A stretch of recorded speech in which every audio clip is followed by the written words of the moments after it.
So this module, we will be going over job interviews and employment messages. So we are on module 13 now. So starting with job interviews.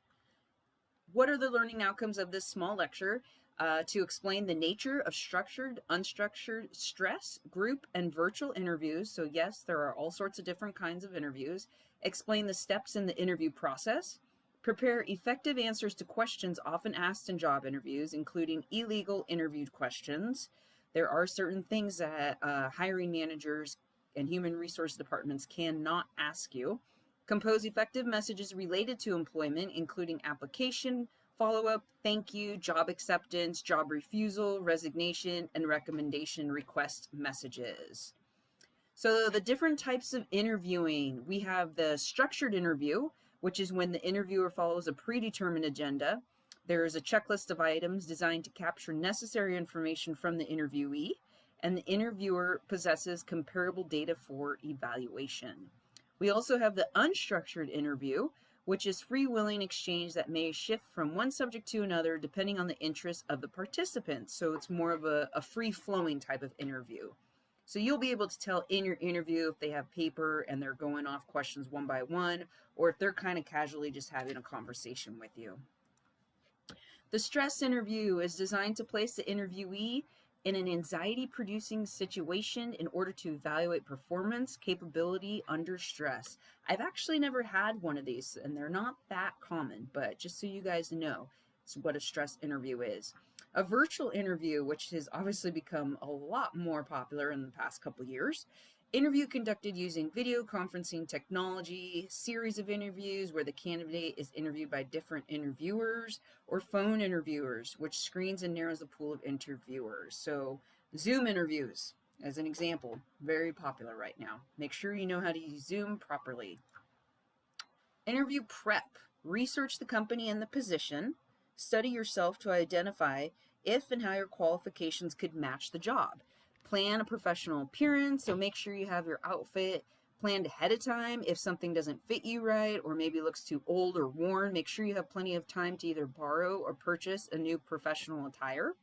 Plan your time and materials, and practice. So practice interviewing in front of the mirror, maybe record yourself, maybe practice with a family member or a friend. And researching the company, go to their website, see what they're all about. Go on LinkedIn and see if anyone you know works for the company.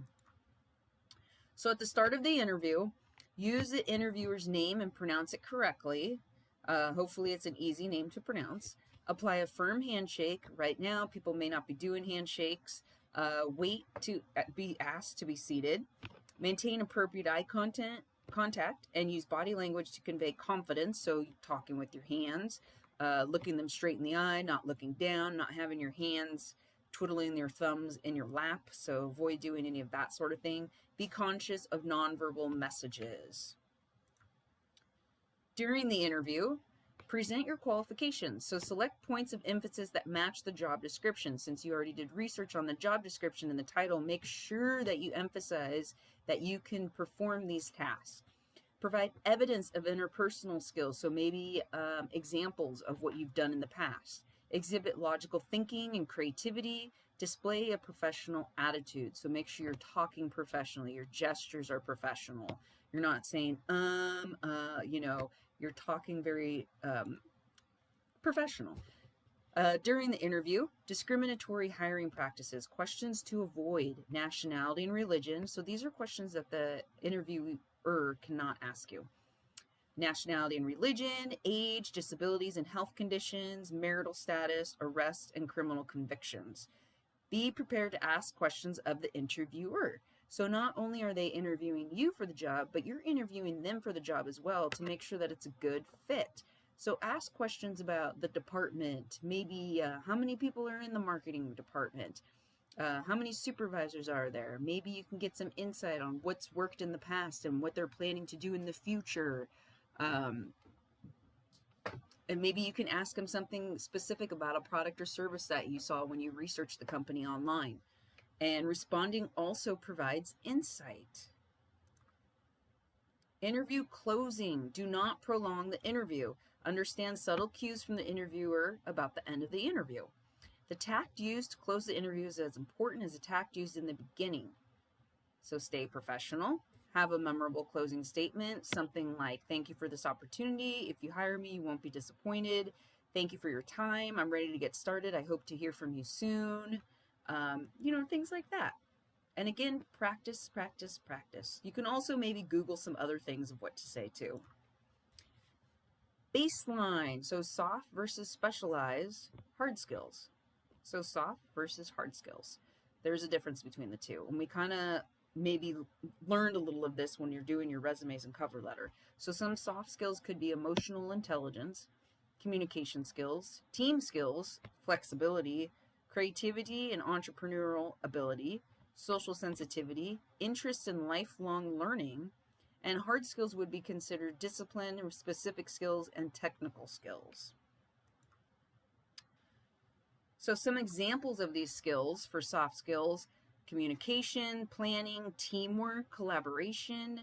You'll be working with teams, maybe different marketing teams. Maybe you'll be involved in a team that has someone from production and sales.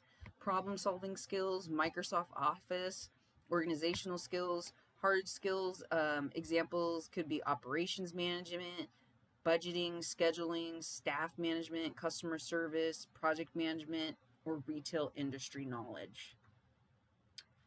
So the top 10 interview tips here is to listen, give detail, know your strengths, be honest, ask questions, be positive, don't dwell on it, look over your cover letter, relax, and be punctual. So don't drink too much caffeine because you don't want to be all jittery. Make sure you're relaxed there. And always be early or on time. Early is always best. Especially if you've never been to the location before, it's good to give yourself time. Maybe you even go visit the location before your job interview so you know exactly where it is and where to park so that you're not running late and you know how much time it takes to get there. If you happen to get to the interview super duper early, you can always sit in your car and practice before going inside. So always be early. Additional resources for interviews. I have a ton of links here with additional resources for you guys. Employment messages. So the different types of employment messages could be application forms, follow-up messages, thank you messages, recommendation requests, job acceptance messages, resignation messages, and job refusal messages. References. So this is, we kind of talked about this with the resumes. References, we don't really put references on a resume anymore. But we do provide them if they're requested. Usually they don't get requested until the second or third round of an interview. And that's when you need to kind of have in the back of your mind here, who's going to be your reference? Someone you've worked with in the past. Maybe it's someone you worked on a school project with, a mentor, a professor, someone who knows you well and has preferably worked with you. You can't use your mom or your dad or your sister or your brother. Maybe an extended family member might work, just depending on your relationship. But always contact your reference ahead of time and say, hey, would it be okay if I put you as a reference on my job application? Because the last thing you want is for this job to call your reference and your reference be in complete surprise and be like, who is this person? What do you want? You know, you want to give them a heads up and ask their permission first. And then when you do get the job, send a thank you message to the reference after the position has been accepted. Don't forget to thank your references. Here is an example of an appreciation for yesterday's interview, kind of like a follow-up. Now, these days, it might be kind of hard to get the email address of the actual person you interviewed with.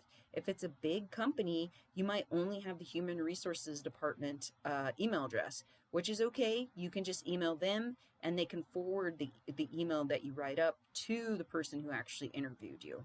So keep that in mind. Another thing to do is when you're closing, ask for a business card from, say it's the director of marketing that interviewed you, not the human resources person. In closing, when you say goodbye, you can say, by the way, do you have a business card? You know, and then they can give you one, hopefully. I've never had someone not give me a business card. So here's a great example here. And that's Module 13, really short, sweet module. So what will we do this week is your check-in 7, childhood crush, quiz 10, which is on interviews, and your last written assignment number 3, resume and cover letter.